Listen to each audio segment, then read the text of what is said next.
માર્ચમાં તાપનું ટોર્ચર. જી હા, માર્ચ મહિનો હજુ અડધો થયો નથી ને ગરમી જબરજસ્ત જોવા મળી રહી છે, અહેસાસ થઈ રહ્યો છે. રાજ્યમાં ગરમીનો પ્રકોપ સતત વર્તાઈ રહ્યો છે. આકાશમાંથી અગન વર્ષા શરૂ થતાં જ રાજ્યનું જનજીવન પ્રભાવિત થયું છે. હવામાન વિભાગે આગામી દિવસોમાં કાળઝાળ ગરમી પડવાની શક્યતા વ્યક્ત કરી છે. હવામાન વિભાગે આજે અને આવતીકાલે કેટલાક જિલ્લાઓમાં ઓરેન્જ અને યલો એલર્ટ ગરમીનું જાહેર કર્યું છે. આજે રાજ્યના 9 જિલ્લાઓમાં ઓરેન્જ તો 11 જિલ્લાઓમાં યલો એલર્ટ સાથે હીટવેવની આગાહી હતી.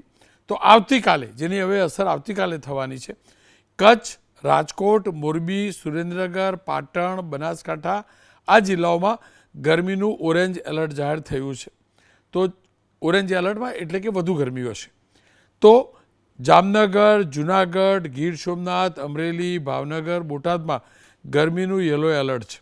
અમદાવાદ, ગાંધીનગર, મહેસાણા, સાબરકાંઠા, વડોદરા, સુરતમાં પણ ગરમીનું યલો એલર્ટ છે.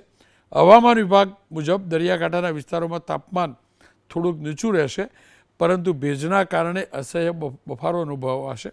આગામી 3 દિવસ ગરમીના પ્રકોપ બાદ તાપમાનમાં થોડો ઘટાડો થશે, આંશિક રાહત મળશે. અમદાવાદનું તાપમાન સામાન્ય કરતાં 7 ડિગ્રી જેટલું ઊંચું નોંધાયું હતું અને સ્વાભાવિક રીતે જ ગરમીના સમયે આપણે તમામે સતર્ક રહેવું જરૂરી છે. ડિહાઇડ્રેશન ન થઈ જાય, હીટસ્ટ્રોકના શિકાર ન થઈ જઈએ, આ તમામની કાળજી રાખવી જોઈએ. સાથે જ આપણા પાલતુ પશુઓની પણ ધ્યાન રાખવું જોઈએ, એમને પણ તકલીફ ન પડે. ખેર, કેમ કે આજે 1800મો શો હતો, 1800મો. આપ તમામના આશીર્વાદ બદલ ખૂબ ખૂબ આભાર.